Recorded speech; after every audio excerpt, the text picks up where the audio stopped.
This is the story of a 10-year-old girl who ended the life of her infant baby brother. Not in a moment of rage, not in self-defense, but because she believed she was owed a sister, and when she didn't get one, she made a decision no child should ever have in their mind. What happened next would leave first responders shaken, and even seasoned detectives searching for a motive where there should have been none. Family members who once trusted their instincts began to question everything. Teachers went back through notes. A neighbor came forward, and suddenly the picture everyone had of this little girl began to shift. As we unfold the layers of this chilling case, you'll hear from those who were closest to the family, the ones who saw the warning signs too late, and the ones who refused to believe a child was capable of this. But what they didn't know, what none of them could have imagined, was that this wasn't the first time she had tried. Stay with me. By the end of this story, the question won't be how it happened, but why no one stopped her before it did. It was an ordinary place, an ordinary family on paper. The mother, Denise Daniel, worked part-time at a local media company. Her husband, Victor, was a truck mechanic who clocked in long hours but came home every night without fail. They met in high school, married young, and built a life piece by piece. Never wealthy, never poor. Steady. Their first child, Emily, was born 10 years before the incident. A quiet baby who grew into a bookish, soft-spoken girl. She loved puzzles, board games. She kept her things neat, rarely needed to be told twice. Teachers called her polite, obedient. Neighbors described her as shy, but sweet.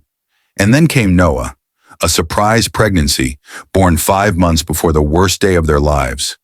A baby boy with large dark eyes and a birthmark on his shoulder that resembled a thumbprint. He cried often, didn't sleep through the night, and preferred to be held constantly, a trait that demanded more from Denise than she expected. Suddenly, the balance of the household shifted. Attention became rationed. Emily, who once spent hours on the couch reading aloud to her mother, was now told to keep it down so the baby could sleep. Bedtime stories turned into whispered goodnights through a cracked door. Her backpack sat unpacked for days at a time. The lunches she once made with her mom were now pre-packed by her dad in silence. No one noticed the small things. How she stopped setting the table. How she lingered in the hallway a little too long, just to be seen. How she stared at her baby brother just a little too long, too still. In private conversations, Denise would say Emily seemed off lately, not rude, just quieter. When asked if she was happy about her new brother, Emily always nodded, always smiled. But there was one thing she never stopped asking. Not once. Why didn't I get a baby sister? She had a name picked out. Sophie. She'd written it on the back of her school folders in curly letters and asked if she could use it once the baby arrived. She was told maybe, and then she was told no. She cried the first time she saw the ultrasound. She never said why. A therapist would later describe it as unresolved displacement, sibling detachment, a sense of emotional eviction from the center of attention, a psychological cocktail that doesn't always end in tragedy, but when ignored, can. There were signs, though faint. A doll with missing limbs, found buried in the backyard. A series of lies about things that had gone missing. Small things. Keys, pacifiers, a baby sock. Denise assumed it was stress. Victor chalked it up to middle child syndrome, even though Emily wasn't the middle child. Not really. Then there was the drawing. During a parent-teacher conference, one of Emily's school folders was opened to reveal a crude sketch of a stick figure with X's for eyes lying next to a baby crib. Above it, in scrawled handwriting, the words, "Sorry, I was supposed to be your sister." The teacher paused, asked if everything was all right at home. Denise laughed it off, said Emily had an active imagination. There was no follow-up. The family pressed on. Baptism plans were made. A first birthday party was talked about in passing. Emily began wearing one of her old baby bonnets around the house, refusing to explain why. She asked her mom if babies could be replaced. When told no, she asked if they could be exchanged. When told no again, she stopped asking. But her behavior didn't escalate, not on the surface. There were still hugs at bedtime. She still helped with the stroller. She still held the baby, gently, in front of guests. If anyone suspected jealousy, it was the normal kind. A phase, a ripple, nothing more. And yet, in the quiet hours, when no one was watching, Emily sat in her closet with a blanket wrapped around her shoulders, whispering lullabies to a stuffed animal wrapped in baby clothes. She gave it a name, Sophie. For 10 years, Emily Daniel was the only child in the Daniel household. It was a Thursday night, mid-April. The air outside was warm, the kind of stillness that hangs over a neighborhood just after dinner, before the porch lights flicker on, before the televisions start glowing behind curtains. Victor was in the garage tightening a loose axle cap on a neighbor's lawnmower. Denise was folding laundry in the living room, humming to herself, barely audible over the soft babble of a cooking show. Emily had been unusually quiet that evening, even for her. Noah had already been put down for the night, swaddled, fed, rocked to sleep. Everything felt routine, until the monitor went silent, not off, not broken, just still, no static, no cooing, no hum of a fan. The red light that usually blinked in rhythm with Noah's breathing held steady, frozen like it was holding its breath. Denise noticed first. She crossed the room in 4 steps and pressed her ear to it. Nothing. She tapped the power switch, unplugged, plugged back in. Still nothing. Then came the cry. But it didn't come from the monitor. It came from the hallway. Sharp, high-pitched, panicked. Emily. Denise ran. The laundry basket tipped, shirts scattering. Victor followed, wrench still in his hand. Down the hall, past the family portraits, toward the nursery. The door was open. Noah was lying in his crib, his blanket twisted around his legs, his pacifier on the floor. He was crying, eyes red, cheeks wet, his little fingers balled into fists. But that wasn't what caught their attention. It was Emily, standing beside the crib, barefoot, wearing her school uniform from earlier that day, and holding one of Denise's kitchen towels soaked at the center, clutched tight. Her eyes weren't wide. They weren't scared. They were distant. When asked what she was doing, Emily didn't answer. She blinked slowly, tilted her head, said, "He wouldn't stop making noise." And then she walked out of the room. Victor tried to laugh it off, said she was probably trying to help, maybe smother out the noise without knowing what she was doing. Denise wasn't so sure. She stayed up the rest of the night watching Noah sleep, refusing to close the nursery door.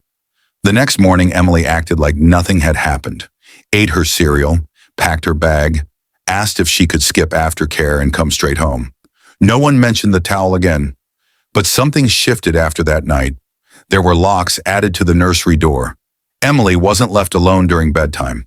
Denise began sleeping with the monitor on her chest, one hand resting on her son's crib rail.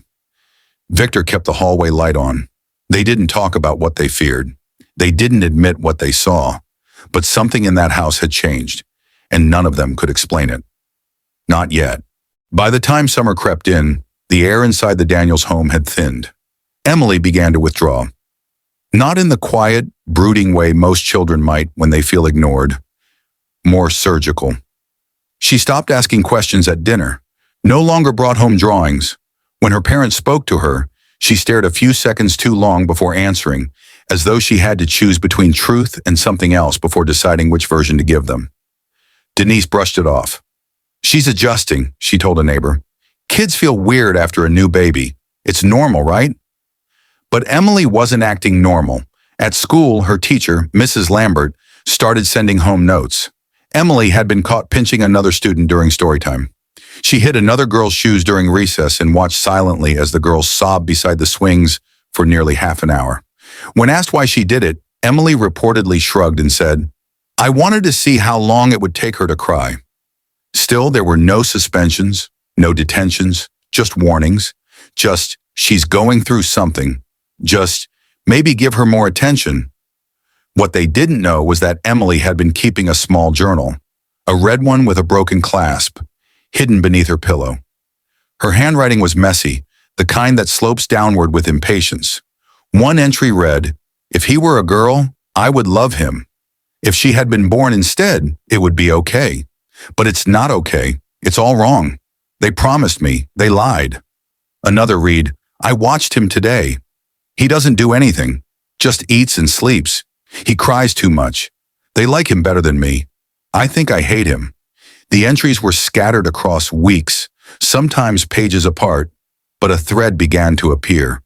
One not just of resentment, but calculation, fantasies, alternate realities where Noah wasn't around, dreams of a baby sister who wore matching bows and let Emily braid her hair. Victor, meanwhile, was pulling double shifts at the factory. They were saving for a new HVAC system. The one upstairs had started wheezing last winter. Denise was picking up part-time work again at a local diner, weekends only. It wasn't much, but it meant more hours that Emily was alone with Noah, more time unsupervised, more silences that stretched too far. Family friends started noticing changes. Emily wouldn't engage with other kids during backyard barbecues.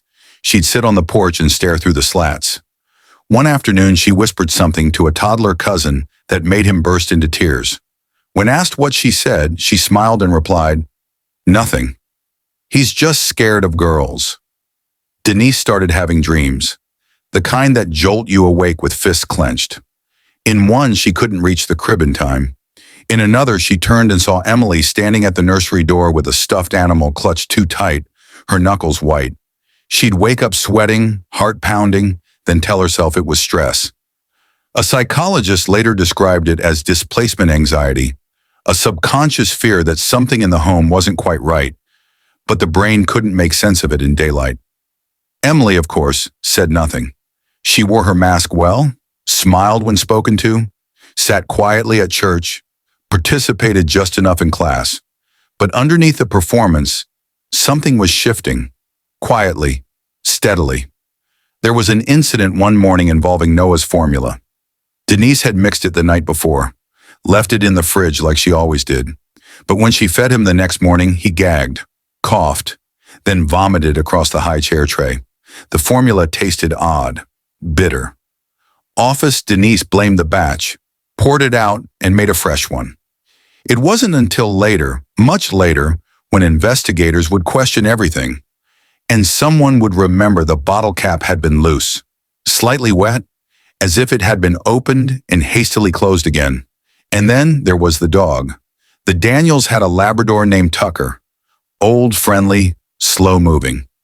One afternoon, Tucker was found limping, his tail tucked, with what appeared to be bruising around his side. Victor assumed he had slipped on the porch steps.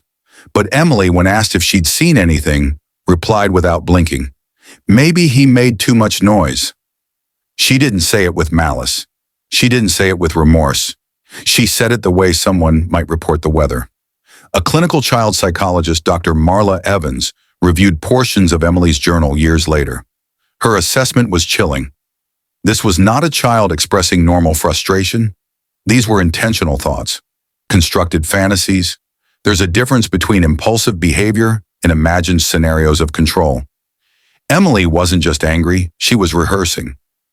The Daniels were doing what so many families do, surviving the chaos of parenthood, hoping love and time would smooth over whatever sharp edges had appeared in their daughter. If you've stayed with me this far, then you've already begun to feel it. That slow, creeping tension beneath the surface of what most would have dismissed as an ordinary home. But ordinary doesn't always mean safe. The mind of a child is often painted in soft pastels. Innocence, curiosity, warmth. But the truth is, not all children are shaped the same way. Some carry emotions they can't name. Some carry silence like a weapon. Some let the anger fester so quietly, no one hears it until it finally speaks. And if this story has struck something in you, a memory, a warning, or just the quiet realization that something like this could unfold behind any door on any street, then take a moment now. Let us know you're here. Tap the like button so we know these stories matter. Subscribe if you haven't already, because there are more stories like this. Some harder, some closer than you think. And tell us in the comments, have you ever seen jealousy take a turn that made you uneasy? Not just childish envy, but something else, something that made you pause and wonder. We're listening, and tell us where you're watching from, because no matter the city or town, the signs are often the same. You just have to look close enough. Now, let's go back to the Daniels home, because what happened next, no one was prepared for. Not the mother, not the father, not even Emily herself. The morning began in quiet rhythm, a packed lunch, mismatched socks, a half-eaten bowl of cereal left on the table. Emily sat quietly, her eyes fixed on her baby brother in the carrier beside the counter. He was cooing, soft, restless sounds that drifted through the room unnoticed. Her mother, tired but moving through the usual motions, didn't think much of it. She was already late for a work call. Her father, rushing between phone notifications and a travel mug of coffee, kissed the top of Emily's head and was out the door before anyone could ask him to stay a little longer. No alarms, no warning, nothing that would hint at what was coming. By noon, the sun sat high and harsh above the small house. Emily had stayed home that day. A stomach ache, she said. Something minor, they thought. The kind of thing kids feign when they want a break from school. Her mother had called in late, flustered, said she'd check on her during lunch. She never made it. What happened in those missing hours, the space between 8:35 a.m. and 1:17 p.m., would later be pieced together in clinical terms by detectives, psychologists, and forensic specialists. But none of them could explain what truly lived in Emily's mind during that span of silence. According to court transcripts, Emily moved slowly, deliberately. She waited until the house was still, until her baby brother, 5 months old, barely able to lift his own head, was alone. What followed cannot be described without a weight settling in the chest. There were no screams, no broken objects, only the absence of noise, and then a silence so thick it became a presence in the room. She would later say, in a tone devoid of hesitation, that she wanted a baby sister, not a brother. That he didn't count. That now maybe mommy would try again. At 1:17 p.m., her mother returned. She walked in, carrying groceries in one hand and her phone in the other. The door closed behind her. She called Emily's name. No answer. The house felt wrong, she'd later say. Not quiet, but still. Too still. She walked through the living room. Something was off. The baby monitor's light was blinking red, but not from sound, from disconnection. She reached the nursery. The moment she opened the door, something inside her broke. Not cracked, shattered. Her scream tore through the walls of that modest home and startled a neighbor 2 doors down. The 911 call was breathless, panicked, unintelligible in parts. She kept saying one word over and over. Why? Paramedics arrived in minutes, but there was nothing to save. The baby was cold. Emily sat on the floor of the living room, legs crossed, her hands folded neatly in her lap. Her face was blank. When the officers asked what had happened, she spoke evenly, with the eerie calm of someone reporting spilled juice. Her mother couldn't speak. Her father collapsed in the hallway when he arrived. The detective assigned to the case, a 16-year veteran, said later in a local interview, "I've seen a lot, but I've never had to read a confession from a 10-year-old who understood exactly what she'd done and didn't regret it." In her statement, Emily explained she had read somewhere that babies were fragile and that if they were held the wrong way, they could go to sleep forever. Her handwriting, recorded in a statement she insisted on writing herself, was neat, childish. At the bottom of the page, she had drawn a picture. A stick figure holding hands with a smaller figure. Above it, she wrote, "Maybe next time it will be a girl." The forensic team detailed no signs of abuse in the home, no history of violence, no mental health reports, nothing in the family's background suggested something this unthinkable. The town reacted with disbelief. A vigil was held outside the school where Emily once sat in class with other children. Some held candles, others simply stood in silence. The local paper ran the story beneath the headline, "When Innocence Fails, a Town Mourns the Unimaginable." But not everyone mourned. Some pointed fingers at the parents, at the system, at whatever they could, because answers were impossible and blame was easier than emptiness. The footage of Emily being escorted out of the home, small, pale, arms held close to her chest, was replayed over and over again on nightly news. Her expression never changed, and for the first time in the department's history, a detective requested psychological leave after handling a juvenile case. Because what haunted him the most wasn't the act itself, it was her silence. the terrifying, unbearable calm in her voice when she said, "It was supposed to be a girl." The true horror wasn't in what was done, it was in who had done it, and how carefully she had planned every step. In the days that followed, their home stood frozen in time. The crib was never disassembled. The mobile still turned in slow, mechanical circles until the batteries died. Emily's room remained untouched, a small world of drawings, storybooks, and a diary now held as evidence. What was once a place filled with tiny laughter and lullabies had become a landmark of grief, a wound on the block that no one knew how to speak about. The court proceedings began quietly. Because of her age, Emily couldn't be tried as an adult. She was just 10. The juvenile system struggled to process what they were dealing with, not just legally but morally. She was too old to ignore the weight of her actions, too young to fully grasp their permanence. A panel of psychologists and child behavioral experts was assembled. Each took their turn, each left more disturbed than the last.